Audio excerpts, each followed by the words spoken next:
Alright everyone, welcome back.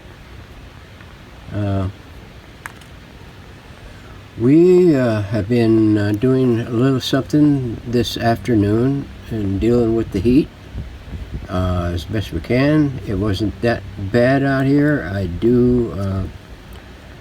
am gathering up the courage for tomorrow morning and braving some heat out here in the dungeon. It's pushing 100 degrees right now, 102. It is a little after 5 in the evening, Tuesday, the 9th of July 2024. We managed pulling all of these off and getting them cleaned up and operational. We got the switch back functioning properly, and we checked out the readings on the volume and the tone pots and getting them noted on the sketch, what the values are. We took this out and dipped it for about an hour or so, and it is clean, both sides. I even took the wafer off and stuck it in the vat and gave it a good scrub-a-dub-dub with a stainless steel brush. And we got them all, the logs all cleaned up and ready to go.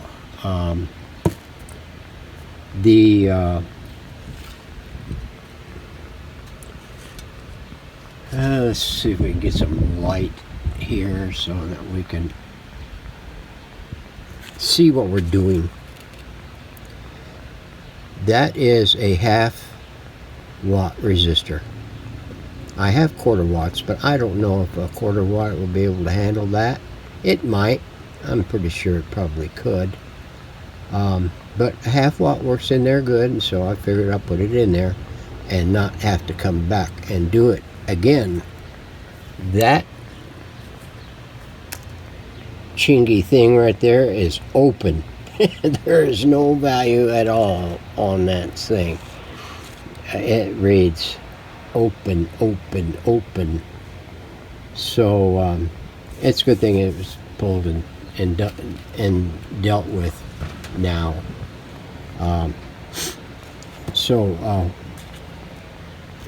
We got the knobs rough sanded and everything. They're going to be ready for finish whenever I get ready to do the cabinet. What else was there? Was I working on? Other than the cabinet, I don't think I was working on anything. I was doing something with this. I tried doing that. What is it? The baking soda and super glue liquid, and it wasn't cutting it.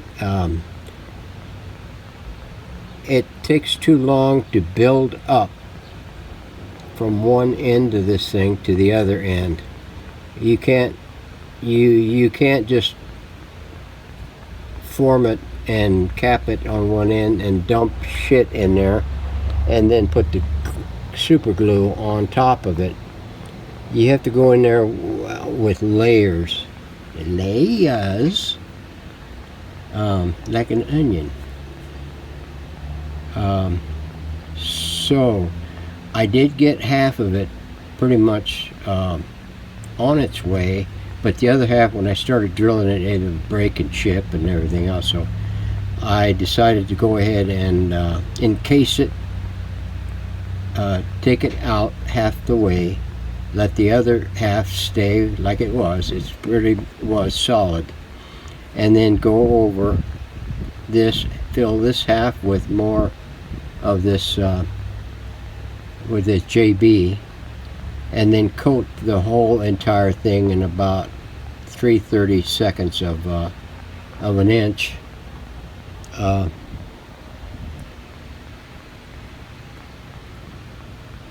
a skin all over it from end to end. And then we're going to give this till tomorrow to dink around with the doggone thing, and then we are going to shape it and drill it. Yeah, I think I'll have better luck with it that way. I mean, it was drilling for the most part until it hit a void down halfway through, and then it just started breaking loose. But other than that, it might have worked, but it would have taken forever to do it in there in short layers and put the powder in it, put the dribble in it, put the powder in it, put the dribble in it, put the powder in it, until it got to the other end. So this way I could just fill it all the way up and let it go. And it's going to be just about like epoxy. So I just happened to notice when I was cleaning these knobs up, it's got writing on them. Now, most of them are, this looks like a volume knob. Some of it is not there, barely readable. This one here is the band switch knob. And this one over here is the tuning knob, but you can't prove that by me. I don't see it there. Maybe, I don't know if it's there or not. It might have been there. There might be something right there, but it's mostly worn down. But the other stuff is there. So I don't think I received my 1232 tube 7G7s yet. I think they're not going to be here until maybe Friday. That's all. They came from New Jersey. They started out in New Jersey. They're sitting in, where was it? Sacramento? Somewhere. They're sitting in Sacramento. I mean, they overshot. I don't know why in the hell the post office does that. I just don't know. Unless it's got to go to a sorting center, and there's one in the San Francisco area that I know of, or maybe in the LA area, one of the two, maybe both. But it overshot us and went clear into California, and now it's got to come back. So I think they got a tentative date on delivery of Friday. So we're going to sit and wait for that. Now, let's see. Oh, the one thing I wanted to show you real quick. Where is the thing? Hang on a minute. Let me find it. Okay. Here it is. It's got some gnarly looking ick on it. You don't dare want to rub it too much because this is fibrous on the thing. It's got a foil back on it.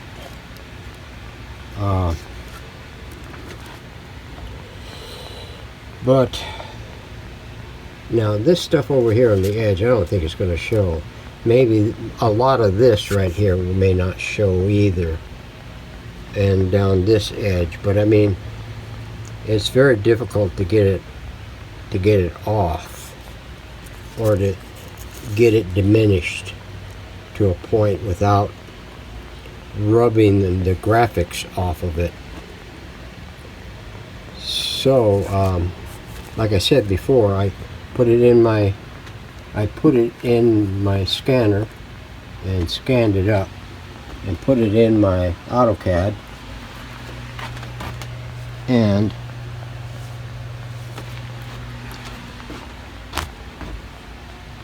that's what I came up with.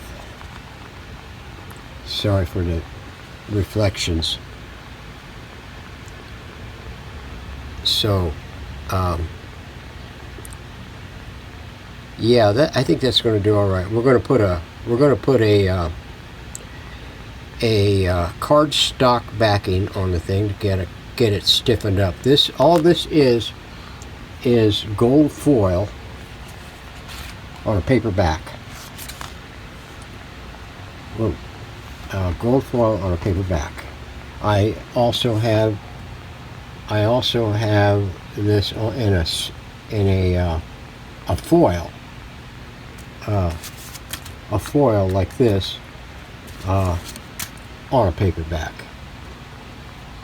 That's what I use for the serial number stickers for the back of the Philcos, the ones that, you know, got the little foil sticker on the thing. Plus I use it for any other kind of foil sticker that I need. For instance, the Canadian models use a foil sticker for their radio associations, blah blah blah blah blah, whatever they have. And so I print my graphics onto the silver foil and then coat it in a gloss poly finish, and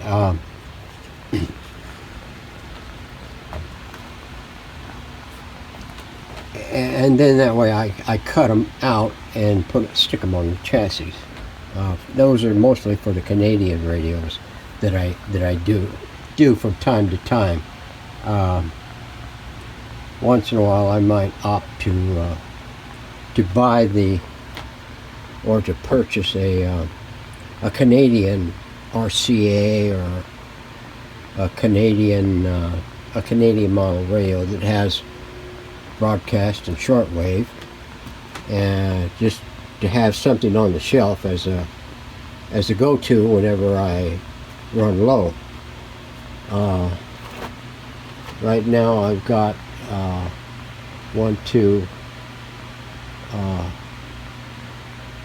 I've got 2 other radios sitting in the wings. So that's what we're doing with that. So I'm gonna check this thing out soon. I think the cabinet is about ready for rough sanding, so we might go outside and do some of that for the next hour while it's cooling down. And then I gotta come in and shit, shower, shave, and shine for tomorrow morning. So anyway, that's it for this segment, so we'll see you on the next one. Okay, out underneath the Casbah. It's probably about 5:30 or thereabouts. We took the top down right here, except for these little areas right through there. I'm not really sure. I think it was shellac or something like that. It doesn't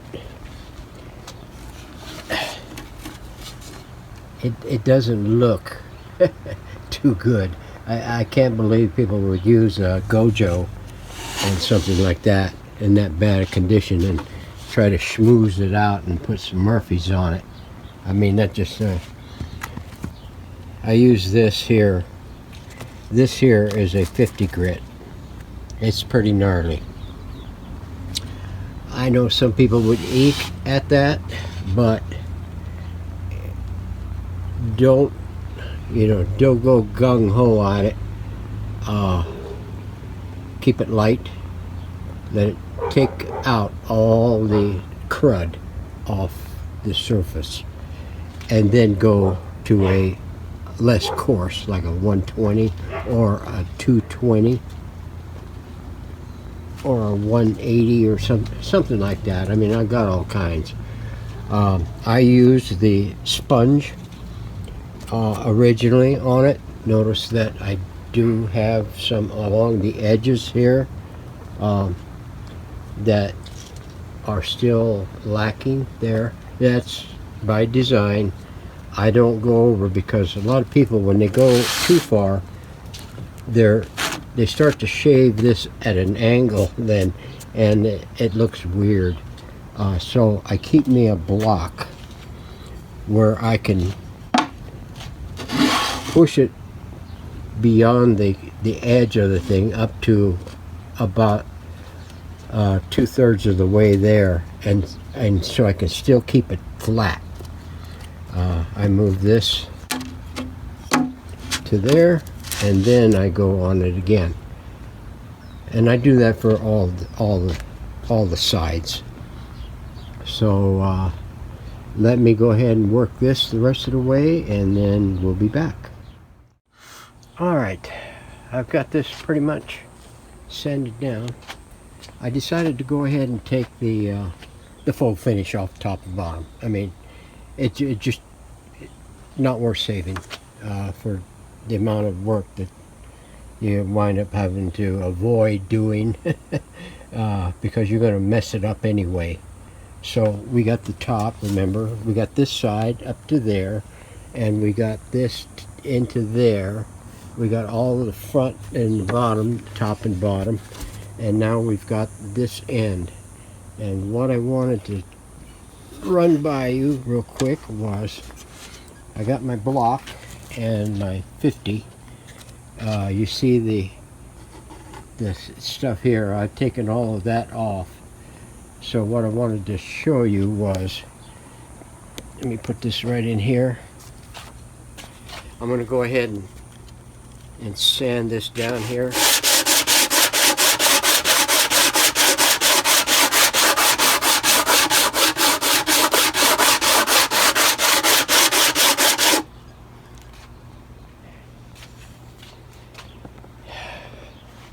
Now you see all that crud that gets in that, gets locked in that grit. Sand it down about that length until she starts to load up, and then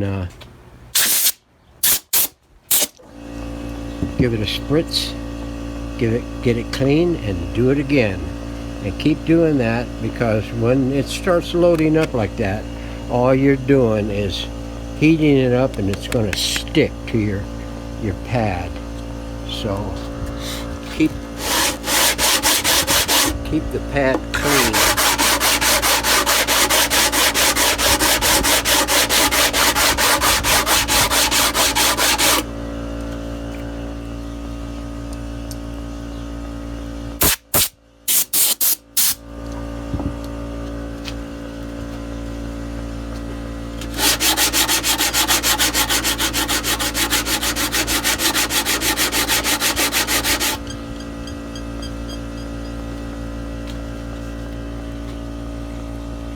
See that?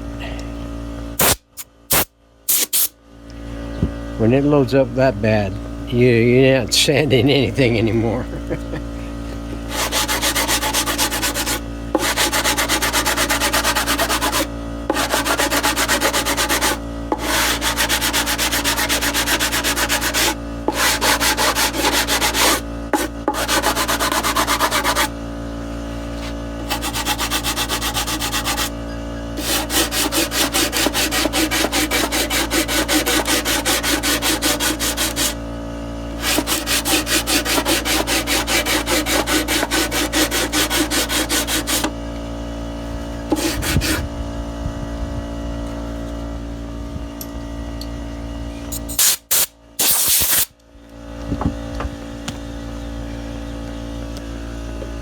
So now all we have left to do is get this all cleaned up here. I got as close as I could there. This here is, I'm going to have to do it by a small little tiny block and nibble at it. This here, I think I can get it just as good as I did the far end with this block, and take all that down. And then it's getting this trim edge here and the bottom, and this here getting it tidied up. The back has already been taken care of. I just got to get a light coat of glue all around the perimeter of the thing, and then do a little bit more up here, getting this all schmoozed out. I want to take as much of this out as I can because this is going to get a paint finish. This here is going to stay full. Fee, fi, fo, fum. So this only, after I showed you the top and I got it done, I did the sides except for what you've seen there and whatever time it took for that. It only took like about 15 minutes, maybe 20, because of this shit will load up your paper fast, really fast. So you gotta keep your paper clean, and then go at it again and clean your paper. Yeah, clean, wipe your ass. So anyway, that is what we're going to do tomorrow. We're going to take a break and let it go till tomorrow. Tomorrow night, I think we've got a chance of rain coming in. I see some of the clouds are thickening up today, but I'm not sure. They looked ominous earlier, but not anymore. So, but I think by the weekend we're going to have some moisture in here, and I'm probably not going to be able to get to any finishing on that, but I'll be able to work on the chassis, getting it cleaned up. I have still yet to do that. So a woman's work is never done, at least so I hear. So anyway, enough for today.